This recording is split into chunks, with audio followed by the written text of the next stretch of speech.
क्या आपने कभी ऐसा महसूस किया है कि आप दूसरों से पीछे हैं, जैसे उनकी चमक के सामने आपकी रोशनी फीकी पड़ जाती है?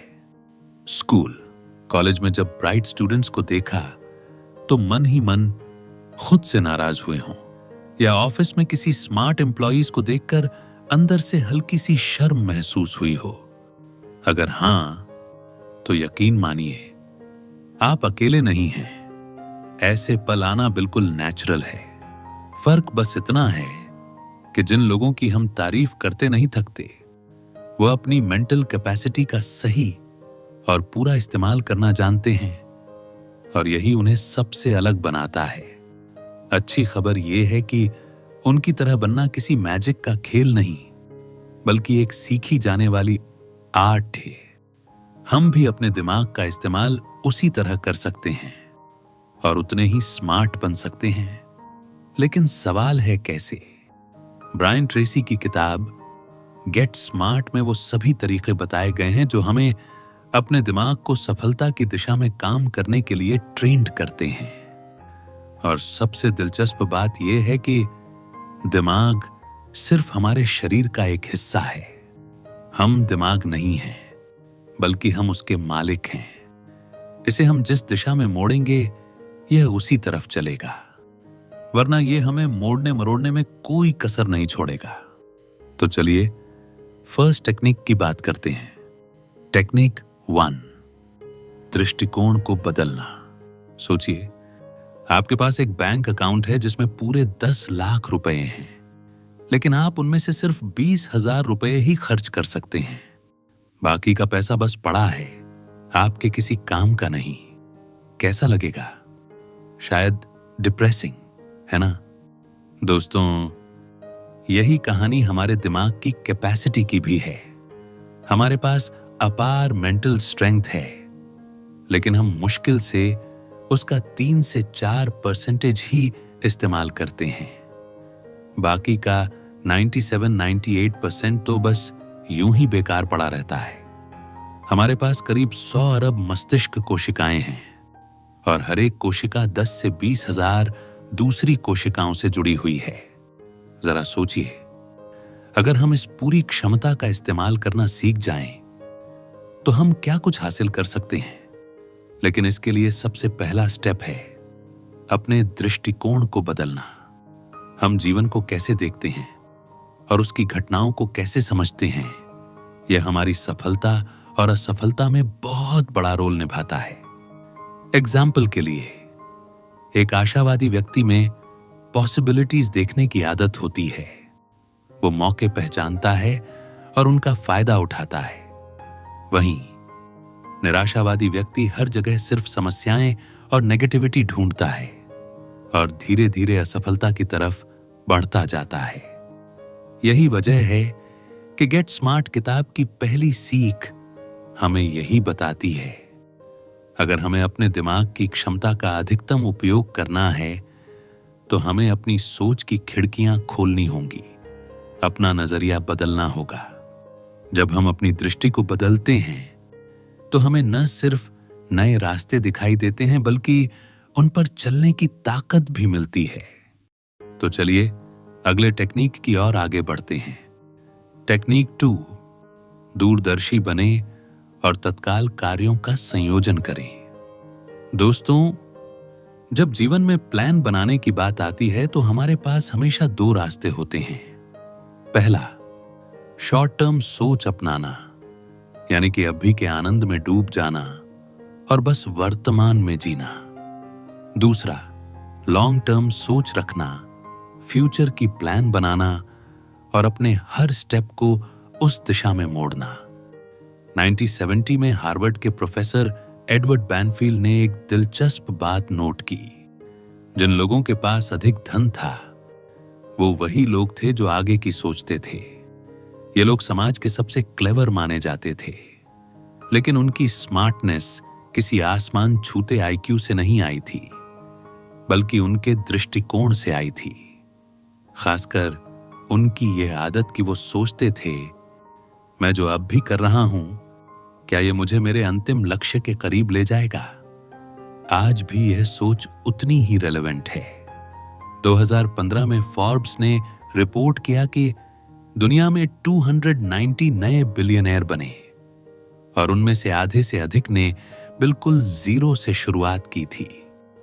उन्होंने अपने धन की नींव किसी विरासत से नहीं, बल्कि लॉन्ग टर्म प्लान और लगातार मेहनत से रखी थी। अगर आपको भी ऐसे रिजल्ट चाहिए तो अपने आप से पूछना शुरू कीजिए, 5 साल बाद आप खुद को कहां देखना चाहते हैं?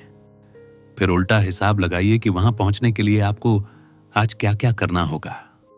इसमें आपका काम, आपका प्राइवेट लाइफ, आपका हेल्थ और आपकी फाइनेंशियल फ्रीडम सब कुछ शामिल है। और फिर इस तस्वीर के आधार पर अपने फैसले लीजिए। लेकिन याद रहे, सिर्फ ग्रेट प्लान बनाना ही काफी नहीं है, उस पर कार्रवाई करना भी उतना ही जरूरी है। मान लीजिए आप कंफर्टेबल रिटायरमेंट की प्लान बना रहे हैं, तो आपको आज अपनी जॉब के दौरान ही थोड़ा थोड़ा बचाना शुरू करना होगा। अगर आप सिर्फ आज की जरूरतों और आज के आनंद में ही अपना सब कुछ खर्च करते रहेंगे तो कल के लिए कुछ बचेगा ही नहीं।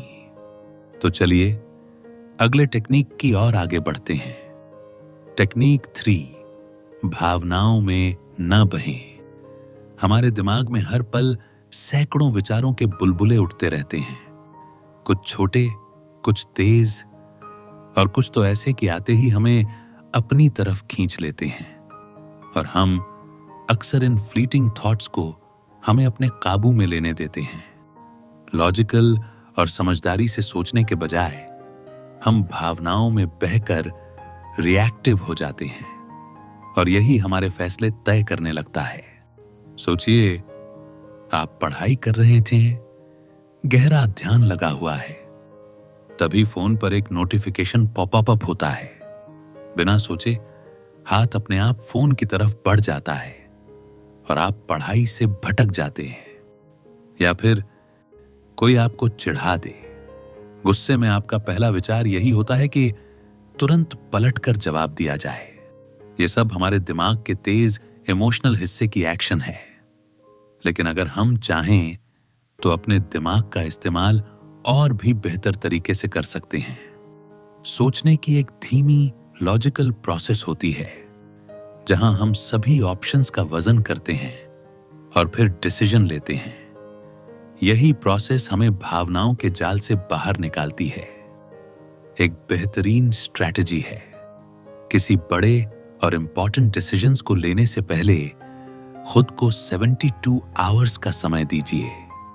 यह वक्त आपको हर ऑप्शन को शांत दिमाग से परखने का मौका देगा। और रोजाना अपने लिए 30 से 60 मिनट का एकांत समय जरूर निकालिए। कहीं शांति में बैठ जाइए और अपने विचारों को आने दीजिए, बिना उन्हें तुरंत पकड़ने या उन पर रिस्पॉन्स देने के। ऐसे में विचारों की एक नदी बहेगी और उसी में आपको वो साफ पानी मिलेगा जिसमें सही डिसीजन की झलक साफ दिखाई देती है। तो चलिए अगले टेक्निक की ओर आगे बढ़ते हैं। टेक्निक 4, जीवन की रेल पटरी पर बनाए रखने के लिए लिखित लक्ष्य होने चाहिए। आज की तेज रफ्तार और भागदौड़ वाली दुनिया में हम में से कई लोग खुद को लगातार ओवरवेल्म्ड महसूस करते हैं। जिंदगी जैसे एक न खत्म होने वाला संघर्ष बन जाती है, हर नए बदलाव का जवाब देने और उसके साथ तालमेल बिठाने की कोशिश में। लेकिन अगर आप अपना जीवन इसी तरह बिताते रहे तो सच मानिए, सफलता हमेशा दूर ही रहेगी। क्लियर गोल्स रखने वाले लोग इस मामले में बिल्कुल अलग होते हैं। उन्हें साफ पता होता है कि उनके लिए क्या इंपॉर्टेंट है और किसे इग्नोर करना है। उन्हें यह भी पता होता है कि अल्टीमेटली वे कहां पहुंचना चाहते हैं। और यही वजह है कि बदलाव के सामने भी वो जल्दी फ्रेंडली हो जाते हैं। हैरानी की बात यह है कि उनके इंपॉर्टेंस के बावजूद वास्तविक स्पष्ट लक्ष्य रखने वाले लोग बहुत कम हैं। आंकड़े बताते हैं सिर्फ 3% लोगों के पास ही लिखित रूप में जीवन के स्पष्ट लक्ष्य होते हैं। अगर आप अब भी इस 3% में शामिल नहीं हैं तो यही सही समय है खुद को उस लिस्ट में लाने का। तो सबसे पहले एक कागज और पेन उठाइए और अपने लक्ष्य लिखना शुरू कीजिए। याद रखिए, लक्ष्य तब सबसे इफेक्टिव होते हैं जब वे आपकी आंखों के सामने हों, जब आप उन्हें देख और महसूस कर सकें। सोचिए और लिखिए कि इस साल के भीतर आप क्या हासिल करना चाहते हैं, आप खुद को कहां देखना चाहते हैं। उन 10 चीजों की लिस्ट बनाइए जो आप सच में पाना या करना चाहते हैं। अपने लक्ष्यों को लिखते समय कुछ बातें याद रखें, उन्हें वर्तमान काल में लिखें, उन्हें पर्सनल बनाएं और सबसे जरूरी, उन्हें पॉजिटिव रखें। एग्जाम्पल के लिए, मैं 31 अगस्त तक अपना नॉवेल पूरा कर रहा हूं। अगर आपका लक्ष्य जंक फूड छोड़ना है तो यह मत लिखिए जंक फूड खाना बंद करो। इसकी बजाय लिखिए मैं एक स्वस्थ खाने वाला व्यक्ति हूं। इसके बाद अपने लिखे हुए लक्ष्यों को रोज देखिए और अपनी डेली रूटीन को उनके मुताबिक ढालिए। आप महसूस करेंगे कि जैसे जैसे दिन बीतेंगे आपके जीवन को एक साफ दिशा मिलने लगेगी और वो दिशा आपको सीधे आपके सपनों की तरफ ले जाएगी। तो चलिए अगले टेक्निक की ओर आगे बढ़ते हैं। टेक्निक 5, काम को न टालें। दोस्तों, हम में से ज्यादातर लोग जब किसी बड़े काम का सामना करते हैं तो कोशिश करते हैं कि उसे एक ही बार में पूरा कर लें। लेकिन जैसे ही वो काम मुश्किल लगता है, हमारे अंदर का टालने वाला कीड़ा एक्टिव हो जाता है और हम उस काम को आगे के लिए धकेल देते हैं। नतीजा ये होता है कि हम अपना कीमती समय बिना कुछ किए यूं ही गंवा देते हैं और फिर डेडलाइन नजदीक आते ही घबराहट में एक साथ सब कुछ करने की कोशिश करते हैं और खुद को तनाव के पूल में फंसा लेते हैं। इसका सबसे कॉमन एग्जाम्पल्स स्टूडेंट्स में देखने को मिलता है, जो एग्जाम से ठीक एक रात पहले बिना खाए पिए जागकर पूरी किताब रटने की कोशिश करते हैं। लेकिन सच कहें तो यह तरीका न तो असरदार है न ही सेहतमंद। इस आदत से बचने के लिए आप पोमोडोरो टेक्निक का इस्तेमाल कर सकते हैं, जिसमें आप किसी काम को छोटे छोटे हिस्सों में बांटते हैं और हर हिस्से पर एक तय समय तक पूरी तरह ध्यान लगाते हैं।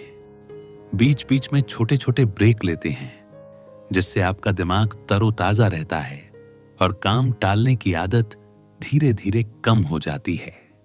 तो दोस्तों, गेट स्मार्ट किताब से हमने जाना कि दिमाग की पूरी क्षमता का इस्तेमाल कैसे किया जा सकता है, चाहे वो अपना दृष्टिकोण बदलना हो, अपने लक्ष्यों को लिखना हो या भावनाओं में बहने के बजाय लॉजिक से सोचना। ये बातें अगर आप अपने रोज के जीवन में अपनाएं तो यकीन मानिए आपकी सफलता सिर्फ समय की बात होगी। अगर आपको ये समरी पसंद आई हो और आपको लगा कि इसमें कुछ ऐसा है जो दूसरों की भी मदद कर सकता है, तो इस वीडियो को लाइक जरूर कीजिए, इसे अपने दोस्तों और परिवार के साथ शेयर कीजिए और हां, हमारे चैनल को सब्सक्राइब करना बिल्कुल मत भूलिए, ताकि आने वाली शानदार किताबों की समरीज सबसे पहले आप तक पहुंचे। तो मिलते हैं अगली समरी में, एक और नई किताब, एक और नया सफर। तब तक के लिए कीप लर्निंग, कीप ग्रोइंग।